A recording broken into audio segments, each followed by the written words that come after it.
बंदी छोड़ सतगुरु रामपाल जी परमेश्वर जी की जय हो।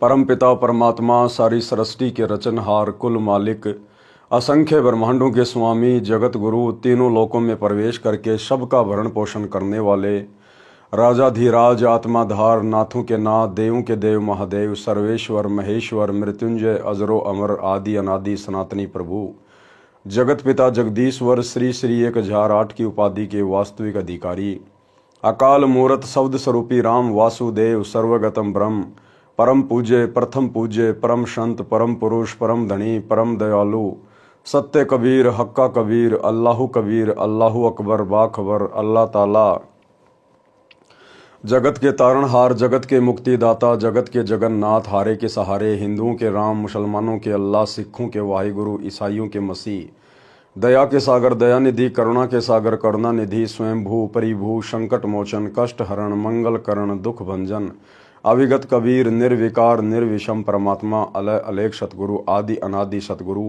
असली मर्यादा पुरुषोत्तम असली राम असली कृष्ण असली घनश्याम असली मुरारी राजाओं के राजा महाराजाओं के महाराजा शहनशाहों के शहनशाह सम्राटों के सम्राट भगवानों के भगवान अल्लाहों के अल्लाह प्रभुओं के प्रभु मसीहाओं के मसीह सच्चे वाहिगुरु बाबाओं के बाबा पीरों के पीर सेठों के सेठ जगत सेठ सावड़सा सेठ सर्वगुण संपन्न अनंत कोटि कलाओं के स्वामी अनंत कोटि ब्रह्मांडों के नायक योगियों में महायोगी ध्यानियों में महाध्यानी सिद्धों में परम सिद्ध ज्ञानियों में तत्व ज्ञानी ब्रह्म ज्ञानी महाज्ञानी परम ज्ञानी सर्वश्रेष्ठ ज्ञानी विज्ञानी युवा कबीर समृत कबीर असमवात अमित ओजा सच्चे रहनुमा करीम अल्लाह शुभान अल्लाह दुनिया के अंतिम पैगंबर 8 सितंबर 1951 से गांव धनाना जिला सोनीपत हरियाणा भारतवर्ष की पावन भूमि पे प्रकट रियल कल की भगवान श्री नारायण साकार हरि श्री बाबा साहेब नूर अनंत परमात्मा संत श्रोमणी सतगुरु रामपाल जी परमेश्वर जी के चरण कमल में साध संगति से जुड़े हुए आप और हम सभी सत्सेवक भाई बहनों का अनंत कोटि दंडवत प्रणाम। सत्साई भाई और बहनों, दया पूज्य गुरुदेव भगवान की सतगुरु रामपाल जी परमेश्वर जी की सारी सृष्टि के रचनहार की जिनके विशेष आशीर्वाद से शुभ आशीर्वाद से आप और हम सभी सत्सेवक भाई बहन साध संगति से जुड़कर अपनी आत्मा के कल्याण हेतु गुरुदेव के तत्व ज्ञान को आधार बनाकर मोक्ष प्राप्ति के लिए दृढ़ता के साथ निरंतर आगे की ओर बढ़ रहे हैं। भाई और बहनों, पूज्य गुरुदेव जी के कर कमल से लिखित पवित्र पुस्तक मुक्ति बोध के ऊपर वीडियो बनाने की श्रृंखला जारी है। इसी श्रृंखला में आज हमारा ये 30वें नंबर का वीडियो है। प्रत्येक वीडियो में गुरुदेव भगवान के आशीर्वाद से हमें भक्ति मार्ग के विषय में बहुत कुछ नया जानने समझने और सीखने को मिल रहा है, जिसके चलते हमारा आत्मविश्वास हमारी दृढ़ता इस भक्ति मार्ग पर गुरुदेव के चरणों में निरंतर बढ़ती ही जा रही है। तो आज पवित्र ग्रंथ मुक्ति बोध में परमेश्वर ने बहन द्रौपदी की कथा को शामिल किया है। तो सभी भाई बहन पढ़ते हैं पूज्य गुरुदेव जी के कर कमल से लिखित पवित्र पुस्तक मुक्ति बोध से पेज नंबर 500। ग्रीब पीताम्बर को पार कर द्रौपदी दिनी लीर अंधे को पीन कसी धनी कबीर बधाई चीर। यानी द्रौपदी ने, जब द्रौपदी राजा द्रुपद के यहाँ अनमैरिड थी, कंवारी थी, और द्रौपदी किसी जन्म में परमात्मा की भगत थी और परमेश्वर को यानी गुरुदेव भगवान को सतगुरु रामपाल जी परमेश्वर जी को इस बात का पता था, अंतर्यामी जानते थे कि जब द्रौपदी की शादी हो जाएगी उसके बाद इसका चीर हरण करने का प्रयास किया जाएगा, भरी सभा में इसको नंगा किया जाएगा, निर्वस्त्र किया जाएगा। लेकिन परमात्मा कहते हैं, पहुंचूंगा क्षण एक में जन अपने के काज हिरणाकुश उदर उदारिया नरसिंह जू धर लूं साज। परमेश्वर अपनी प्यारी आत्मा के लिए किसी जन्म में उसके द्वारा किए गए दान पुण्य के प्रभाव से या सत सुमरण के प्रभाव से परमेश्वर उसकी रक्षा के लिए अंततः पहुंच ही जाते हैं। तो गुरुदेव को पता था कि द्रौपदी के प्रारब्ध में इस प्रकार से एक संकट आएगा और उस संकट का निवारण करने के लिए परमात्मा ने द्रौपदी से पहले ही एक लीर कपड़े का दान में ले लिया, एक टुकड़ा कपड़े का दान में ले लिया। जब द्रौपदी जनाना घाट पर अपनी सहेलियों के साथ नहाने गई हुई थी, उधर से परमात्मा भी एक अंधे महात्मा का रूप बनाकर पानी में आके खड़े हो गए द्रौपदी ने सोचा कि महात्मा जी हैं, दो चार परमात्मा की बातें करेंगे, पहले मैं नहा लेती हूँ। ये सोचकर द्रौपदी ने स्नान किया और उसके बाद ज्ञान चर्चा के लिए जैसे ही महात्मा जी के पास आने लगी तो द्रौपदी ने देखा कि महात्मा जी जल में कुछ ढूंढ रहे हैं। द्रौपदी ने ध्यान से देखा तो पता चला कि महाराज जी का कोपीन अर्थात उनके गुप्तांग का वस्त्र पानी में बह गया है और शर्म के मारे ये बाहर नहीं निकल रहे हैं। यानी परिस्थितियां कुछ ऐसी बनाई परमात्मा ने। अंत में द्रौपदी ने अपनी साड़ी फाड़कर और अंधे महात्मा जी तक पहुंचाई। उस एक लीर के कारण, लीर यानी कपड़े का टुकड़ा, उस एक लीर के कारण परमात्मा ने द्रौपदी का चीर अनंत कर दिया। एक लीर के कारण मेरे हो गए चीर अपार, जो मुझे पहले पता होता मैं देती सब कुछ वार। कि जिस महात्मा को मैंने एक टुकड़ा दिया था कपड़े का, उसके बदले इन्होंने मेरा चीन अनंत बढ़ा दिया। दुशासन जिसमें 10,000 हाथियों जितना बल था, पावर था, उसको भी पसीने आ गए, लेकिन द्रौपदी का चीर हरण नहीं कर पाया। तो भाई और बहनों, वही समर्थ परमात्मा, वही धनी आज आप और हमें बड़े सौभाग्य से पूज्य गुरुदेव जी के रूप में प्राप्त हुए हैं। तो आप और हमने भी अपने गुरुदेव पर तन मन धन से कुर्बान होना है। गरीब पीतांबर को पाड़ कर द्रौपदी दीनी लीर, अंधे को कोपीन कसी धनी कबीर बधाए चीर। आदि पुराण के अंक की वाणी नंबर 503 से 508। द्रौपदी नान चली है गंगा, सैंस सुहेली के सतसंगा। द्रौपदी गंगा में स्नान करने के लिए चली अपनी सैकड़ों सहेलियों के साथ में। द्रौपदी गंग किया स्नाना, धूप दीप दे की न्या ध्याना। अंदरे की कोपीन बहाई, ढूंढत बेर लगी रे भाई। उधर से परमात्मा ने अंधे महात्मा का रूप बनाया और ऐसी लीला कर रहे हैं जैसे वो जल में कोई कपड़ा ढूंढ रहे हैं। ओ गट घाट द्रौपदी मेला, देखा अंधरे का सब खेला। चीर फाड़ को पीन बहाई, द्रौपदी अंधरे आगे लाई। अब द्रौपदी ने अपनी खुद की साड़ी को फाड़कर अंधे महात्मा की तरफ वो कपड़ा पहुंचाने का प्रयास किया। एक तो बही गंग की धारा, दूजे और करी जहां त्यारा। जो पहला टुकड़ा था वो पानी में बह गया, परमात्मा के हाथ नहीं आया। द्रौपदी ने फिर से दूसरा टुकड़ा तैयार किया, अपनी साड़ी को फिर से फाड़ा। 5-7 कोपीन बहाई, द्रौपदी मुख से बोलत नाही। इस प्रकार द्रौपदी ने 5-7 टुकड़े अपनी साड़ी के फाड़ फाड़ के परमात्मा तक पहुंचाने का प्रयास किया, लेकिन वो परमात्मा के हाथ नहीं लगे। भाई और बहनों, वो साड़ी के टुकड़े परमात्मा के हाथ क्यों नहीं लगे, ये भी परमात्मा की एक लीला है। आज वर्तमान में कलयुग की बिचली पीढ़ी में परमात्मा हमें उस घटना के माध्यम से भी एक संदेशा देना चाहते हैं। तो द्रौपदी ने 5-7 टुकड़े कपड़े के परमात्मा की तरफ बहाए पानी में, लेकिन परमात्मा के हाथ नहीं लगे। और द्रौपदी मुख से बोलत नहीं, और द्रौपदी जानबूझकर आवाज नहीं निकाल रही थी, बोलना नहीं चाहती थी कि कहीं मेरी शर्म के मारे ये महात्मा जी गहरे पानी में ना चले जाएं और पानी का बहाव ज्यादा है, कहीं ये बह ना जाए। 5-7 कोपीन बहाई, द्रौपदी मुख से बोलत नाही। लकड़ी के जब दिया लपेटा, अंधरे से ती हो गई बेटा। अंत में द्रौपदी ने परमात्मा की प्रेरणा से एक युक्ति काम में ली। एक लंबी सी लकड़ी लेके आई और अपनी साड़ी का फिर से एक टुकड़ा फाड़ के कोपीन की साइज का और लकड़ी के लपेट के फिर परमात्मा की तरफ कर दिया और तुरंत परमात्मा ने उस कपड़े को पकड़ लिया।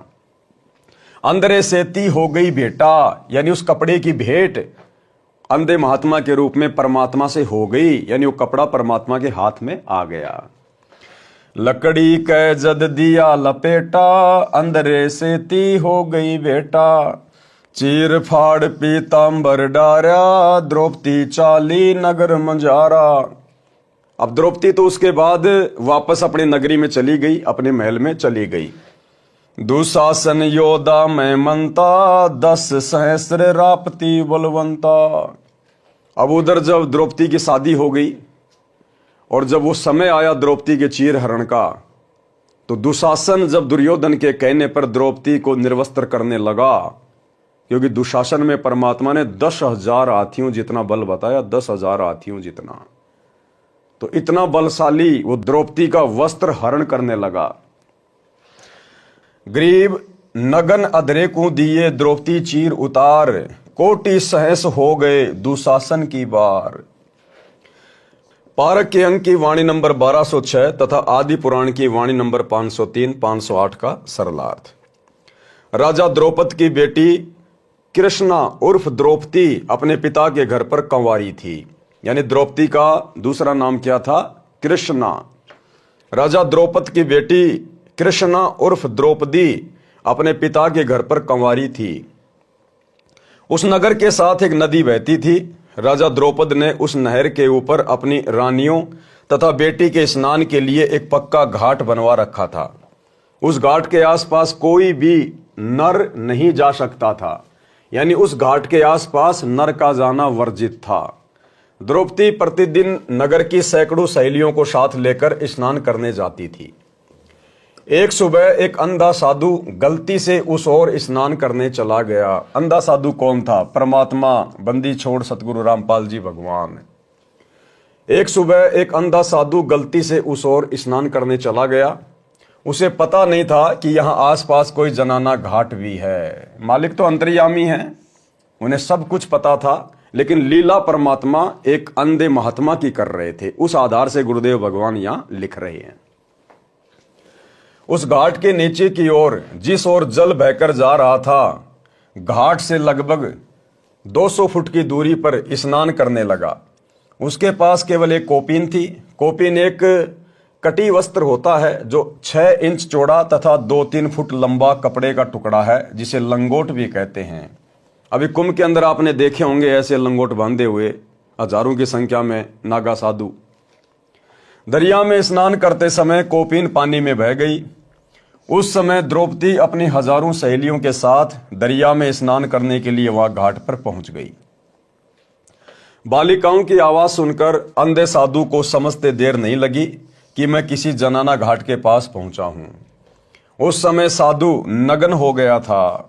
शर्म के मारे दरिया के अंदर छाती तक गहरे जल में चला गया तथा पानी पर हाथ मारने लगा कि हो सकता है कोई फटा पुराना कपड़ा जल में बहता हुआ आ जाए। द्रौपदी भक्ति के संस्कारों युक्त थी। साधु को देखकर खुशी हुई कि साधु स्नान कर रहा है, हम भी स्नान कर लेते हैं, फिर साधु से परमात्मा की चर्चा सुनूंगी, आशीर्वाद लूंगी।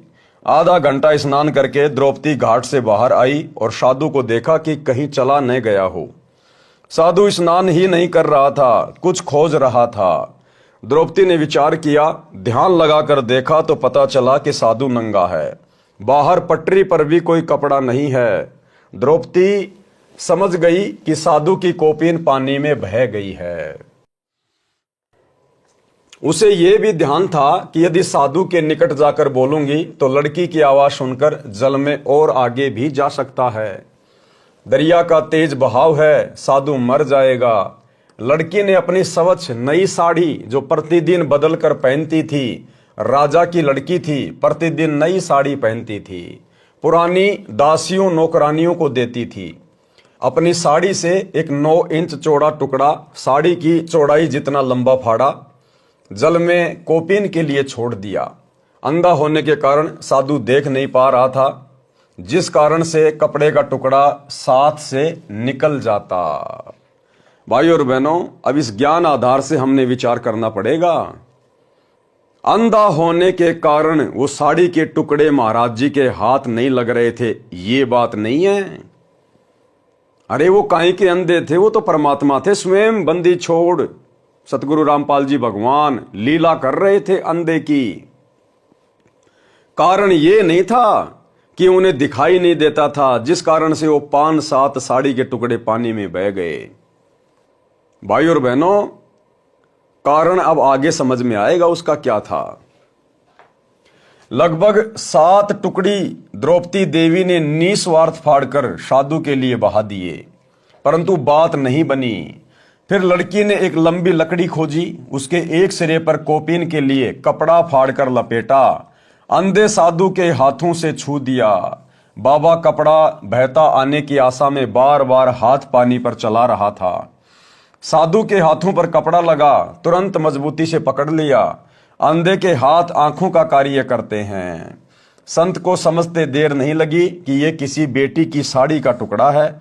मेरी समस्या को समझकर पानी में डाला गया है, वह आसपास ही होगी। महात्मा ने कोपिन पर्दे पर बांधी तथा भरे कंठ से भावुक होकर बोला कि बेटी, महा उपकार मेरे पर किया है। आज आपने मेरी इज्जत रखी है। मैं नंगा बाहर जाता, शर्म लगती, या दरिया में ही मर जाता। हे देवी, परमात्मा तेरी इज्जत रखे, तेरे को अनंत गुणा चीर परमात्मा देवे।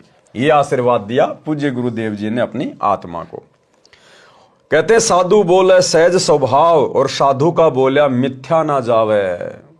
साधु संत महात्मा जो पूर्ण होते हैं, कहते हैं यदि वो स्वाभाविक भी अपने मुख से कोई वचन उच्चारण कर दें, वो भी पूरा होता है। पूरा संत वचन पलटे नहीं, चाहे पलट जाए ब्रह्मांड। देते को हरि देत है, जहां तहां से आण, और भाई अण देवा मांगत फिरे, फिर साहिब सुने ना कान। पारक के अंक की वाणी नंबर 1206। गरीब पीतांबर को पाड़ कर द्रौपदी दीनी लीर, अंधे को कोपिन कसी, धनी कबीर बंधाए चीर। सरलार्थ, द्रौपदी ने अपनी साड़ी के कपड़े में से कपड़े का टुकड़ा, यानी उसको लीर कहते हैं, अंधे महात्मा को दान किया था। अंधे महात्मा ने कोपिन कसकर बांधी, धन्य हुआ। धनी कबीर सबके मालिक कबीर जी ने द्रौपदी का चीर बढ़ाया।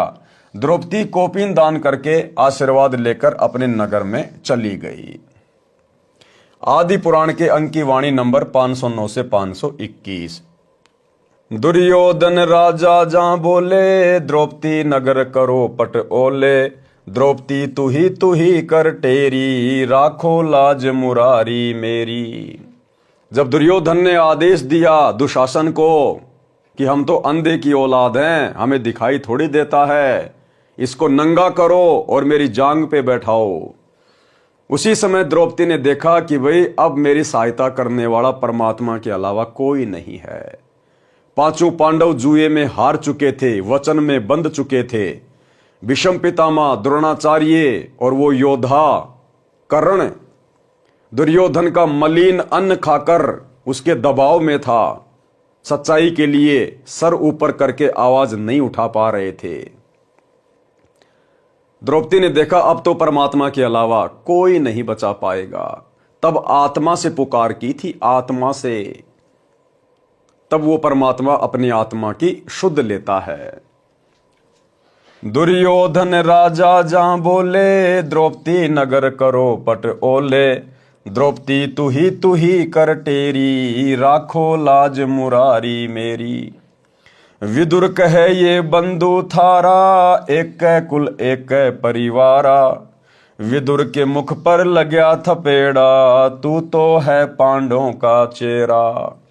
अब उस सभा के अंदर परमात्मा ने बताया केवल एक भक्ति बीज था, एक धर्मात्मा था, विदुर, जिसने सच को सच कहा। और गुरुदेव ने बताया कि पंचायती का यह लक्षण होता है, या तो पंचायत में बैठो मत, सभा में बैठो मत, और अगर बैठो तो सच को सच कहो, बात को बात कहो। यदि आपकी बात कोई नहीं मानता है तो सभा को छोड़ देना चाहिए, अन्यथा फिर वो दोषी बनता है। तो विदुर ने कहा कि भाई दुर्योधन तू ये क्या कर रहा है? अरे ये द्रौपदी, अरे तुम्हारे तो घर की बहू है, अरे तेरी भाभी है, तेरी मां समान है।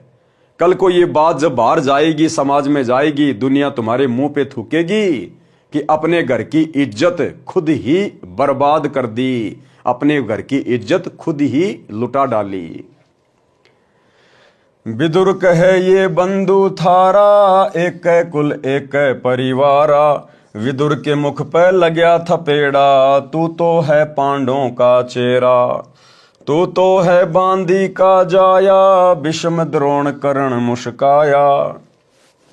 परमात्मा ने बताया उस सभा में केवल एक भक्ति बीज था, एक धर्मात्मा था, विदुर। और विदुर ने खड़े होकर कहा कि भाई दुर्योधन, तू ये क्या कर रहा है? अपने घर की इज्जत खुद ही उतार रहे हो। कल को समाज क्या कहेगा? सर उठा के बात करने लायक नहीं रहोगे। अरे पांडव तो तुम्हारे भाई बंधु हैं, ये द्रौपदी तेरी भाभी है, तेरी मां समान है, तू क्या करने जा रहा भाई? जरा सोच विचार कर। जब विदुर ने समझाना चाहा तो इतने में दुशासन ने अपने चाचा के मुख पर थप्पड़ मारा, विदुर के। और दुर्योधन ने कहा कि तू तो पांडवों का चेला है, हमेशा उन्हीं की पक्ष की बातें करता है, क्योंकि तू तो बांदी से पैदा हुआ है, इसलिए तेरी सोच बांदियों जैसी है, नौकरों जैसी है। जब ये बातें सुनी इस प्रकार की और दुशासन ने जब अपने चाचा विदुर के मुख पर थप्पड़ मारा तो गुरुदेव ने बताया कि वो भीष्म पितामह, वो कर्ण और द्रोणाचार्य वो मुस्कुरा रहे थे। भाइयों और बहनों, ये कथाएं हमें बहुत गहरी शिक्षा देती है। परमात्मा ने बताया या तो पंचायत में बैठो मत, या तो सभा में बैठो मत न्याय करने के लिए। और अगर बैठते हो तो बात को बात कहना चाहिए, सच को सच कहना चाहिए। कोई भय नहीं होना चाहिए, कोई डर नहीं होना चाहिए, लाभ हानि की चिंता नहीं होनी चाहिए। और यदि सभा में आपकी कोई बात नहीं मानता है तो फिर उस सभा में नहीं बैठना चाहिए, वहां से उठ के चल देना चाहिए, अन्यथा व्यक्ति दोषी बनता है। पुण्यात्मा परमात्मा बताते हैं कि सोना सजन और संत ये टूट जुड़े 100 बार, दुर्जन और पाका कलश एक धक दरार। जैसे मटका होता ना गड़ा पक्का, वो एक बार थोड़ी सी क्रैक हो गया तो दोबारा नहीं सेट हो सकता, उसको कितना कुछ कर ले उसमें नारी की नारी वो पहचान रहेगी। ऐसे दुष्ट व्यक्ति एक बार नाराज हो गए वो सेट नहीं होते। और सोना और सजन अच्छे आत्मा और संत भक्त थोड़ी एक बार कवा सुनी हो भी गई तो कभी याद भी नहीं रखते मेरी इसकी कभी लड़ाई हुई थी, ऐसा स्वभाव होता है। जैसे सोने का कोई आभूषण है, उसको टुकड़े कर दिए और फिर दोबारा उसको बना दिया जाता है आभूषण, उसकी पहचान भी नहीं रहती, ऐसा मेल खा जाता है। तो दुर्योधन जो था वो पाका कलश था, एक के बात पर इतना दुख मान गया कि नो कर दूंगा वक्त, तो उसका प्रतिफल लेने के लिए उसने सारा षड्यंत्र रच कर पांडवों से राज भी जीत लिया, द्रौपदी भी जीत ली अटपट करके। अब दुशासन से कहा दुर्योधन ने कि इस द्रौपदी को नंगा करो और मेरे जांग पर बिठा दे नंगी करके।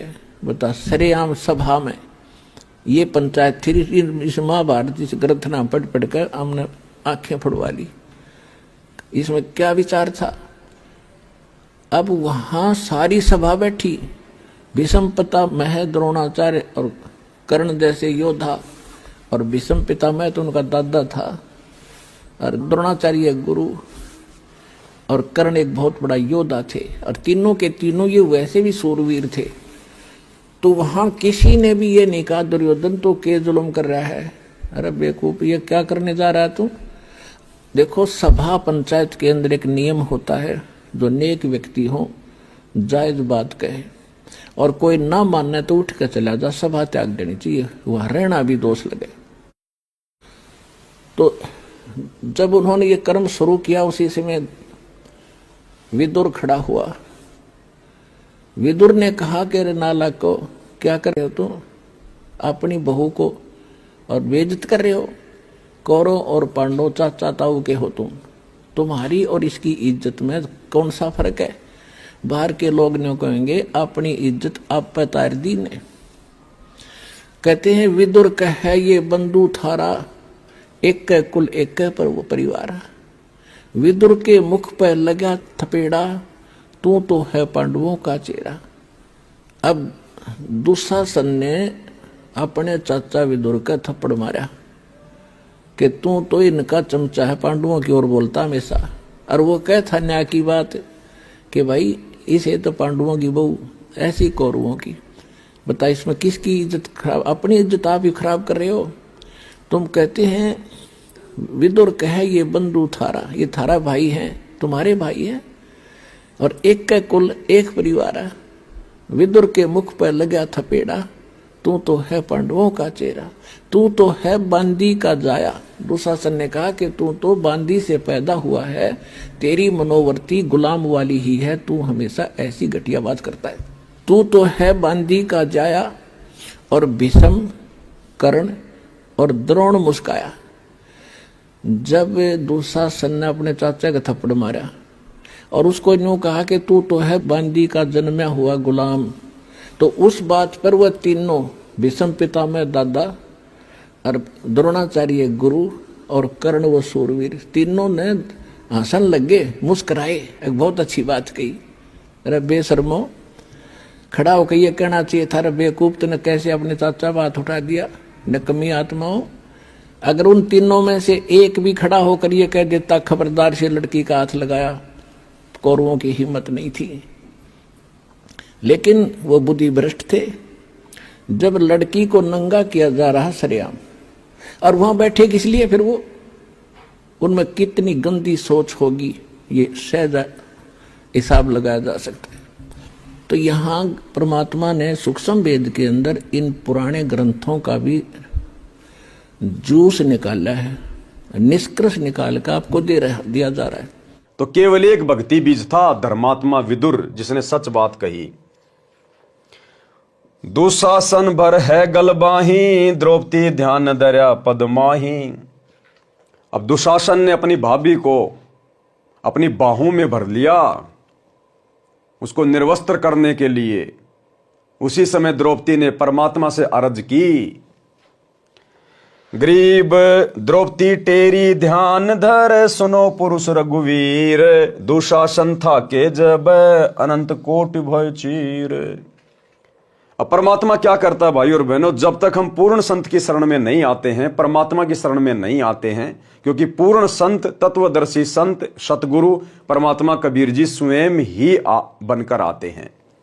तो जब तक हम उस पूर्ण शक्ति की शरण में नहीं आते हैं, और यदि हम अन्य किसी को गुरु बनाकर, अन्य किसी देवी देवता को अपना इष्ट मानकर पूजते रहते हैं, और जिस समय हमारे ऊपर कोई विशेष आपत्ति आती है, कोई संकट आता है, आत्मा से जब हम पुकार करते हैं, तो यदि हमारे पास में थोड़ा बहुत कोई भक्ति धन या कोई संस्कार शेष होता है, तो यही कबीर परमात्मा सतगुरु रामपाल जी भगवान, वो जिसको अपना इष्ट मानता है उस इष्ट रूप में, या जिसको अपना गुरु मानता है उस गुरु रूप में, ये कबीर परमात्मा ही उस भगत की, उस आत्मा की मदद करता है। तो श्री कृष्ण जी का ध्यान लगाया द्रौपदी ने, लेकिन श्री कृष्ण जी कहां आने थे? वो अंतर्यामी थोड़े थे, उन्हें थोड़ी पता था कि द्रौपदी के साथ में क्या घटना घट रही है। वो तो महल में रुक्मणी के साथ में शतरंज खेल रहे थे, चौपड़ पासा खेल रहे थे। उधर से कबीर परमेश्वर सतगुरु रामपाल जी भगवान आए और द्रौपदी का चीर बढ़ाया। परमात्मा उसके शीश के ऊपर बैठ गए, यानी अपना आशीर्वाद दे दिया परमात्मा ने। वो चीर अनंत होता चला गया, वो कपड़ा खत्म ही नहीं हुआ, दुशासन के पसीने आ गए। प्रियतम पूर्ण ब्रह्म बिनानी, मेरी लाज रखो परवानी, गजगरा के तार नहारे, बिल्ली के सुत अग्नि उबारे। अब द्रौपदी ने हृदय से प्रार्थना की कि हे प्रियतम पूर्ण ब्रह्म परमेश्वर, मेरी लाज रखो, मेरी इज्जत रखो परमात्मा।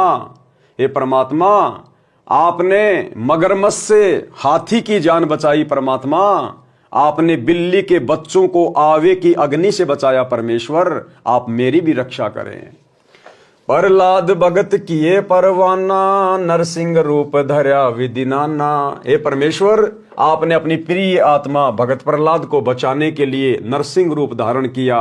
आज मुझे भी आपकी आवश्यकता आन पड़ी है। पापी अधम को तारन हारे, मैं बांधी हूं पंचभरतारे।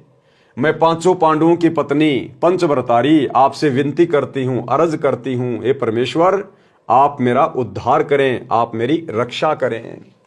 द्रौपदी टेर सुनी परवाना, द्रौपदी है कैलाश समाना, जैसे अडिग अडोल खंबा, ध्यान धर्या है पिंड हुरंबा।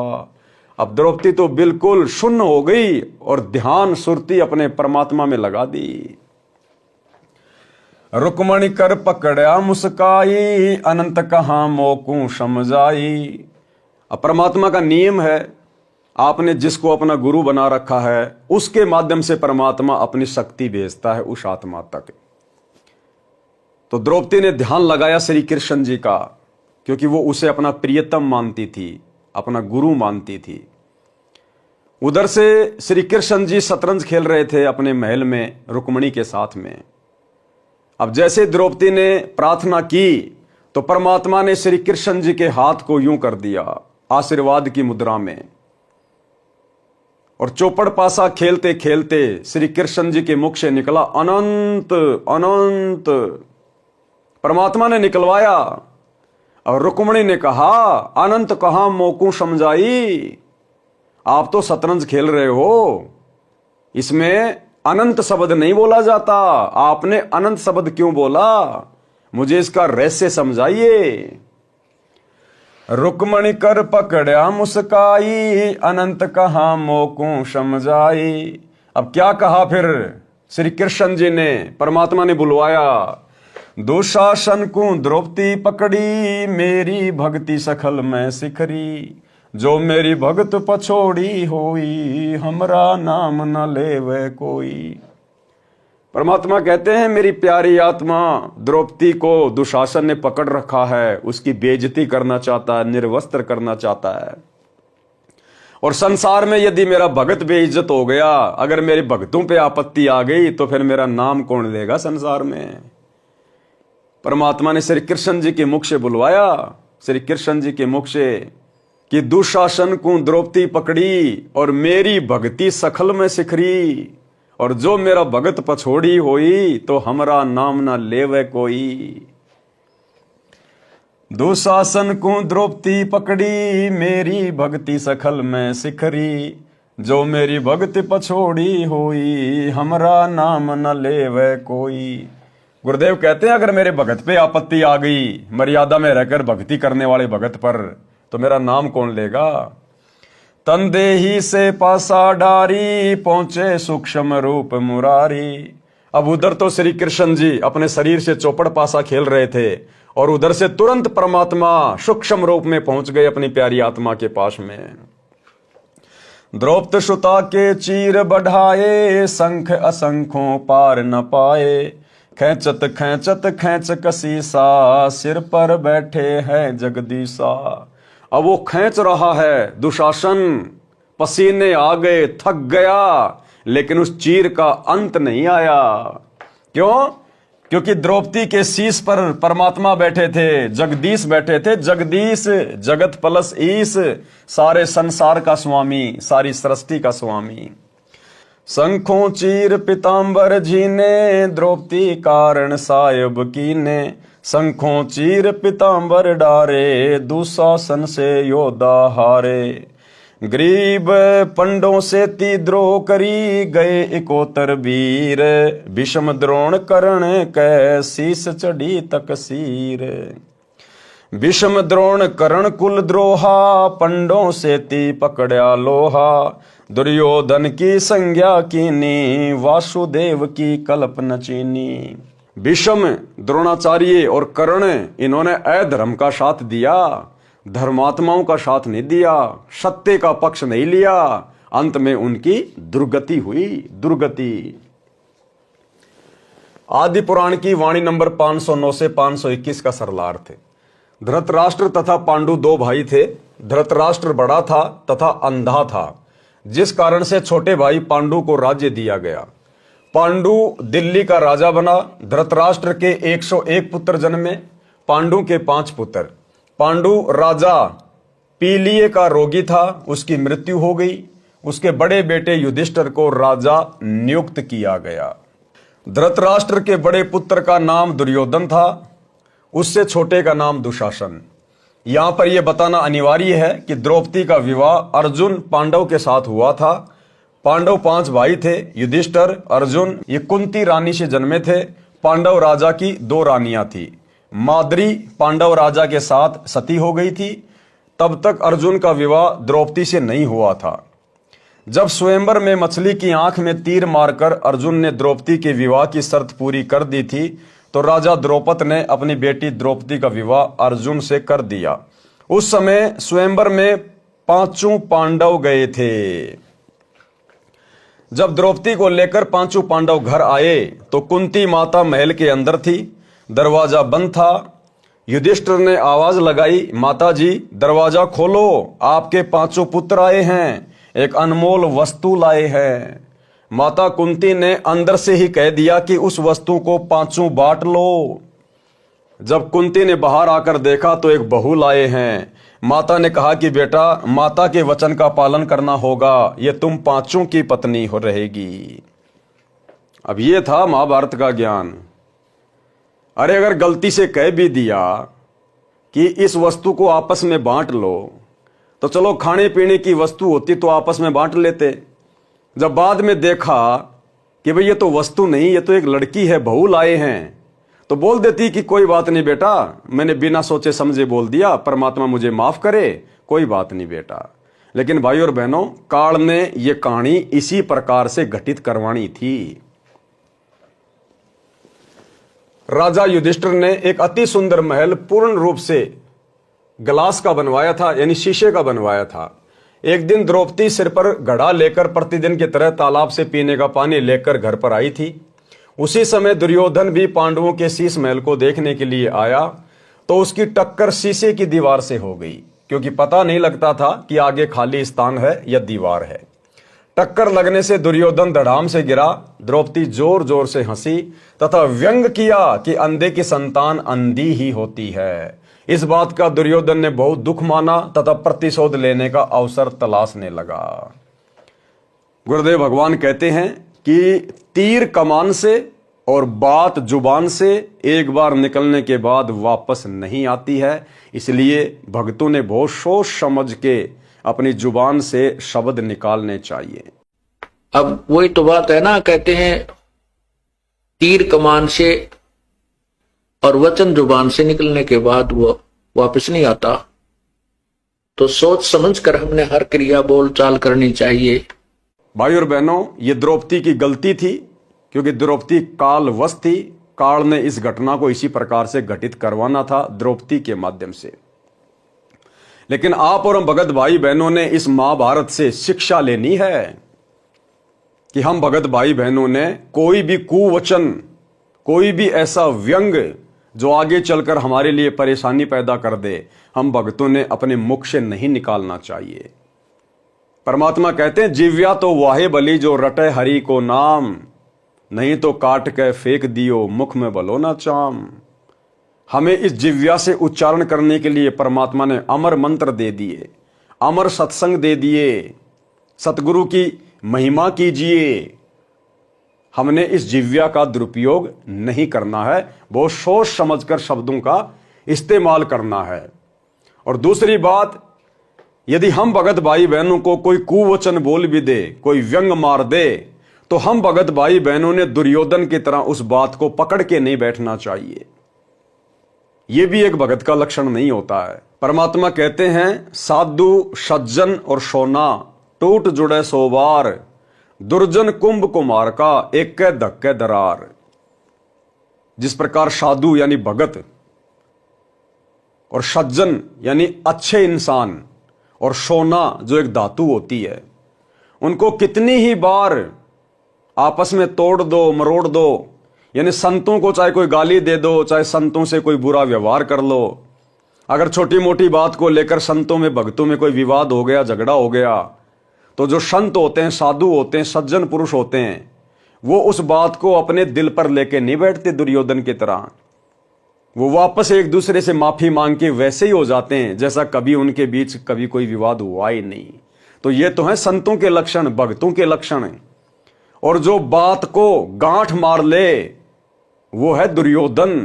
तो संतों भक्तों में ये अवगुण नहीं होना चाहिए। संतों को भक्तों को सोने का जैसा होना चाहिए। सोने धातु को कितनी बार आग में पिघला लो, फिर से नया गहना बना लो। आपने सोने की धातु का कोई भी गहना बना लिया, आप फिर से उसको पिघला के आप फिर से कोई नया गहना बना सकते हैं। तो इसी प्रकार संतों को, भक्तों को सहनशील, विनम्र और अधीन होना चाहिए। पहली बात तो सतगुरुदेव भगवान से उपदेश लेने के बाद, उनका ज्ञान सुनने के बाद, और जब भक्ति हमारे हृदय में प्रवेश कर जाएगी तो हमें भाई और बहनों किसी की बातों का बुरा लगेगा ही नहीं। यदि हमें लोग गालियां भी देंगे, ताने मारेंगे, बुरा भला कहेंगे, हमें बहुत अच्छा लगेगा। हमें उनकी बातों का बिल्कुल भी बुरा नहीं लगेगा। हमें बिल्कुल वो बालक बुद्धि के व्यक्ति नजर आएंगे कि भाई इसको ज्ञान नहीं है, नादान है अभी ये। हम उसकी बातों का बुरा मान ही नहीं सकते। दुर्योधन की तरह हमारे अंदर वो खुंदक बन ही नहीं सकती इस परमात्मा के ज्ञान से। यदि हमारे हृदय में ज्ञान समा गया है तो परमेश्वर के कहने का मतलब है, संतों भक्तों ने किसी के कुबोल का, कुविचारों का बिल्कुल भी बुरा नहीं मानना चाहिए। प्रतिशोध की भावना, बदले की भावना शौपन में भी नहीं होनी चाहिए। इस बात का दुर्योधन ने बहुत दुख माना तथा प्रतिशोध लेने का अवसर तलाशने लगा। दुर्योधन की आयु भी युधिष्ठिर की आयु के समान थी। धृतराष्ट्र के पुत्रों को कौरव कहते थे, पांडवों के पुत्रों को पांडव कहते थे। कौरवों ने विचार किया कि दिल्ली की गद्दी पर हमारा अधिकार है, क्योंकि हमारे पिताजी चाचा पांडु से आयु में बड़े थे। राजनीति का नियम है कि राजा का जो बड़ा पुत्र होगा वह राजगद्दी पर बैठेगा, वह राजा होगा। दुर्योधन के मामा का नाम शकुनी था, जो एक पैर से लंग करके लंगड़ा कर चलता था। उसने अपने भाणजों को उकसाया कि राज पर आपका अधिकार है, जैसे तैसे राज्य प्राप्त करो, आपको सदा पांडवों का गुलाम बनकर रहना होगा, मैं ये नहीं देख सकता। एक योजना बनाई कि युधिष्ठिर राजा को जुआ खेलने के लिए खुश करो। मैं युधिष्ठिर को हेरा फेरी करके हरा दूंगा, ये मेरी जिम्मेदारी है। देखो भाई और बहनों, काल हमारे साथ भी इसी प्रकार से छलबल करने का प्रयास करेगा। जिस प्रकार शकुनी ने, अर्थात उस काल ने पांडवों को राज्य विहीन करने के लिए और जुआ खेलने के लिए प्रेरित कर लिया, खुश कर लिया, और अंत में फिर क्या दुर्गति हुई इनकी। 12 वर्ष तक जंगल में भटके अज्ञातवास में, और लाखों करोड़ों लोग मरवा दिए फिर महाभारत के युद्ध में, वो जुआ खेलने के कारण। तो हम भगत भाई बहनों ने इस महाभारत से शिक्षा लेनी चाहिए कि हम भगत भाई बहनों ने शौपन में भी अपने गुरुदेव के नियम और मर्यादाओं को नहीं तोड़ना चाहिए। हमें गुरुदेव भगवान ने कोई भी खेल खेलने से मना किया हुआ है। जुआ भी एक खेल है, लॉटरी भी एक खेल है। ना हमने किसी का सहयोग करना, ना हमने कोई cricket, volleyball, kabaddi, football, hockey कुछ नहीं खेलना। नॉर्मल एक्सरसाइज चाहें तो हम कर सकते हैं, हल्की फुल्की दौड़ धूप हम कर सकते हैं, सुबह शाम हम टहल सकते हैं, हल्का फुल्का व्यायाम कर सकते हैं, एक्सरसाइज कर सकते हैं। लेकिन हमने जिम वगैरह करना, बॉडी बिल्डिंग करना, जिम्नास्टिक करना, या कोई गेम खेलना जिसमें हमारी श्वासें ज्यादा से ज्यादा बर्बाद हो, हमारा समय बर्बाद हो, हमने सहयोग भी नहीं करना किसी का। खेलना तो बहुत दूर की बात है। ये गुरुदेव भगवान का नियम है, उनकी मर्यादा है। सतलोक आश्रम मैनेजमेंट हरियाणा, गुरुदेव का परिवार जो मर्जी करे, वो चाहे लोगों के लिए बैडमिंटन का स्टेडियम बनवाए, चाहे खुद बैडमिंटन खेले, उनकी मौज, उनकी मर्जी। हमने अपने गुरुदेव को देख के चलना है, हमने गुरुदेव के ज्ञान को आधार बना के चलना है, हमने इसी जन्म में अपनी आत्मा का कल्याण करवाना है। तो चाहे हमें कोई कितना ही क्यों ना उकसाए, हमने गुरुदेव की मर्यादाओं का बिल्कुल भी हनन नहीं करना है। एक योजना बनाई कि युधिष्ठिर राजा को जुआ खेलने के लिए खुश करो, मैं युधिष्ठिर को हेरा फेरी करके हरा दूंगा, ये मेरी जिम्मेदारी है। युधिष्ठिर जुआ खेलने को राजी हो गया। अब ये युधिष्ठिर ने गलती कर दी, और एक छोटी सी गलती की कितनी बड़ी सजा भुगतनी पड़ी पूरे खानदान को। बार बार हारता चला गया, राज्य भी हार गया। अंत में शकुनी ने कहा कि द्रौपदी को दांव पर लगा। अंत में शकुनी ने क्या कहा कि द्रौपदी को दांव पर लगा। ऐसे निकम्मे रिश्तेदार परमात्मा किसी को ना दे। शकुनी ने दुर्योधन से कहा कि हो सकता है अब की बार तू जीत जाएगा, और जितनी भी चीजें तू हार चुका है हो सकता तू सारी वापस प्राप्त कर ले। उसको बांस पे चढ़ा दिया, और अंत में युधिष्ठिर ने, जिसको धर्मपुत्र कहा जाता है, उसने अपनी औरत को भी दांव पे लगा दिया, औरत को भी। यह है महाभारत के उन पात्रों का चरित्र, घटिया चरित्र, गिरा हुआ चरित्र। आम समाज में आम व्यक्ति भी ऐसी गिरी से गिरी हरकत नहीं कर सकता।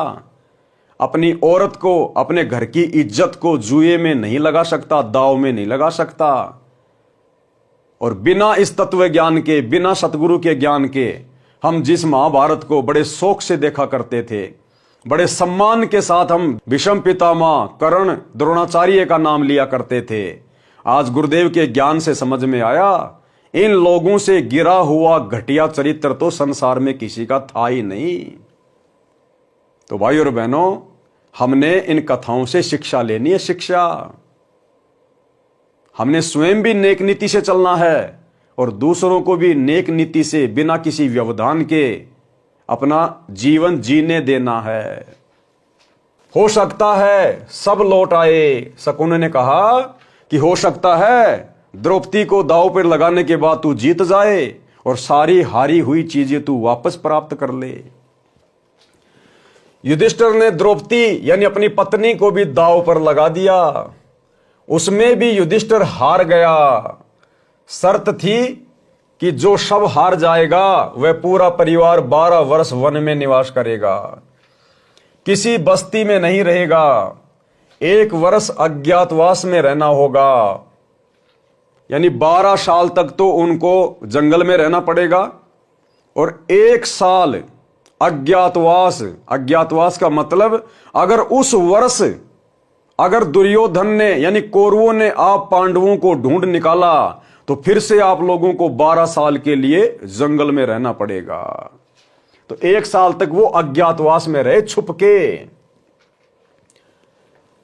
12 वर्ष वन में निवास करेगा, किसी बस्ती में नहीं रहेगा, 1 वर्ष अज्ञातवास में रहना होगा। यदि 13वें वर्ष अज्ञातवास में पता लग गया तो फिर से 12 वर्ष वनवास तथा 1 वर्ष अज्ञातवास की सजा होगी। यदि 13वें वर्ष वाला अज्ञातवास में पता नहीं लगा तो दुर्योधन का राज्य युधिष्ठिर को लौटाना होगा। जब युधिष्ठिर द्रौपदी को भी खो बैठा तो दुर्योधन का दांव लग गया। अब द्रौपदी दुर्योधन के कब्जे में थी। उसने अपने से छोटे भाई दुशासन से कहा कि उस अर्जुन की रांडी द्रौपदी को सिर के बाल पकड़कर घसीटकर सभा में ला। भाई और बहनों, ये वो शब्द हैं जो शब्द उस समय दुर्योधन ने अपने मुख से निकाले थे, क्योंकि लिखने वाले कौन हैं? स्वयं कबीर भगवान सतगुरु रामपाल जी परमात्मा। नंगी करके मेरी जांग पर बैठा दे, हम तो अंधे की संतान हैं, हम अंधे हैं, हमें कुछ दिखाई नहीं देता। द्रौपदी को यह बात दौड़कर जाकर नौकरानी ने बताई कि दुर्योधन ने राजा युधिष्ठिर को जुआ खिलाकर सब राज्य तथा आपको भी जीत लिया है, आपको भरी सभा में नंगा किया जाएगा। दुर्योधन ने अपने भाई दुशासन से कहा कि द्रौपदी को सिर के बालों से पकड़कर घसीट कर लाओ। द्रौपदी ने पूछा कि सभा में कौरवों के अतिरिक्त और कौन कौन है? नौकरानी ने बताया कि दादा भीष्म, गुरु द्रोणाचार्य, काका कर्ण, काका विदुर, 5 भाई पांडव तथा अन्य गणमान्य व्यक्ति सभा में हैं। द्रौपदी ने कहा कि सभा में दादा भीष्म, काका कर्ण, काका चाचा विदुर, गुरु द्रोणाचार्य वे मेरे पति विद्यमान हैं। तो दुर्योधन की क्या मजाल कि मुझे छू ले, मुझे हाथ लगा दे। इतने में दुशासन आया और बोला कि चल तुझे दिखाएंगे हम अंधे हैं या आंखों वाले, तू हमारी नौकरानी है। द्रौपदी ने बहुत विरोध किया, परंतु दुशासन बलवान था, उसमें 10,000 हाथियों के समान शक्ति थी। द्रौपदी के केस पकड़े और घसीटकर सभा में ले गया। दुर्योधन ने कहा कि दुशासन, नंगी कर द्रौपदी को, मेरी जांग पर बैठा दे। द्रौपदी ने अपने 5 पतियों की ओर देखा, उन्होंने नीची गर्दन कर ली। फिर भीष्म पितामह द्रोणाचार्य की ओर देखा, उस समय दुशासन ने द्रौपदी का हाथ पकड़ लिया था, क्योंकि द्रौपदी साड़ी को मजबूती के साथ दोनों हाथों से पकड़े हुए थी। किसी ने भी दुशासन व दुर्योधन से नहीं कहा कि आप गलत कर रहे हो। पंचायत में अबला के साथ अभद्र व्यवहार ना करो। यदि भीष्म पितामह, द्रोणाचार्य और कर्ण में से एक भी खड़ा होकर यह कह देता कि बस बहुत हो चुकी है, छोड़ दो अबला को वरना ठीक नहीं रहेगा। किसी की हिम्मत नहीं थी कि द्रौपदी को हाथ लगा देता, परंतु इनमें से किसी ने कुछ भी नहीं कहा। नंगी होने का इंतजार करने लगे, कल मुंहों ने नजर भी नीची नहीं की। परमात्मा वो बता रहे हैं जो घटना वहां पर एज इट इज घटित हुई थी। भीष्म पितामह, गंगा पुत्र भीष्म पितामह, द्रोणाचार्य उनका गुरु और वो योद्धा कर्ण उस द्रौपदी को नंगा देखने के लिए बैठे हुए थे। और जब दुशासन उसको नंगा करने लगा तो उन नालायकों ने गर्दन भी नीचे नहीं करी, एक टक नजर लगा के देख रहे थे। ये हैं अस्तियां, ये हैं वो महापुरुष जिनके नाम की गाथाएं टीवी चैनलों पर दिखाई जाती हैं, महाभारत जैसे सीरियल बनाए जाते हैं, दुनिया तालियां पीटती है, इनकी वाह वाही करती है। ये है वो घटिया चरित्र जिनकी तो परमात्मा कभी सौपन में शक्ल भी ना दिखाए, शक्ल भी। द्रौपदी के ऊपर टिका रखी थी क्या नजर, कल मुंहों ने नजर भी नीची नहीं की, द्रौपदी के ऊपर टिका रखी थी कि कब नंगी हो और कब हम इसके सौंदर्य का आनंद लें। उस सभा में केवल इंसान विदुर था जो भगत आत्मा पंचायती था। विदुर जी खड़े हुए और बोले, विदुर कहे ये बंधु थारा, एक कुल एक परिवारा। विदुर के मुख पर लग्या थपेड़ा, तू तो है पांडवों का चेहरा, तू तो है बांदी का जाया, भीष्म द्रोण कर्ण मुस्काया। और वर्तमान में भाइयों और बहनों, गुरुदेव के जेल जाने के बाद ये दुर्योधन और दुशासन वाली ये कहानी, ये कथा, ये चरित्र गुरुदेव के परिवार वाले निभा रहे हैं, स्टेट कोऑर्डिनेटर निभा रहे हैं, आश्रम संचालक निभा रहे हैं। हम सभी सत्सेवक भाई बहन अपने गुरुदेव भगवान की महिमा करने के लिए साध संगतियां करते हैं। हमने साध संगतियां शुरू की, अपने भगत भाई बहनों के साथ मिलकर साध संगतियों के माध्यम से गुरुदेव भगवान को भोग लगाना शुरू किया, शंका समाधान करने शुरू किए ताकि हम ज्ञान आधार से दृढ़ हों, भक्ति और भगवान पर हमारा विश्वास दृढ़ हो।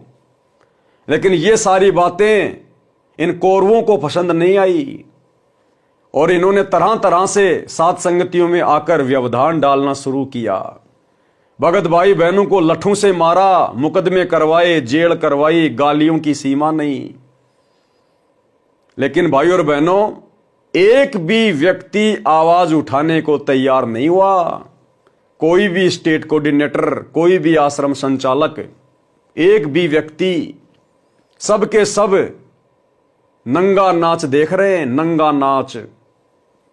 अगर एक भी स्टेट कोऑर्डिनेटर या आश्रम संचालक अगर विदुर की तरह सत्य का साथ देता तो गुरुदेव के कलयुगी परिवार की औकात नहीं, हिम्मत नहीं, जो साध संगतियों के ऊपर किसी भी प्रकार से कोई बाधा डालने का प्रयास करे। लेकिन किसी भी महापुरुष ने आवाज नहीं उठाई, एक भी स्टेट कोऑर्डिनेटर ने। तो अंत में इनके साथ क्या होगा? वही होगा जो महाभारत के उन नालायक लोगों के साथ में हुआ, भीष्म, कर्ण, द्रोणाचार्य के साथ में हुआ, दुशासन के साथ हुआ।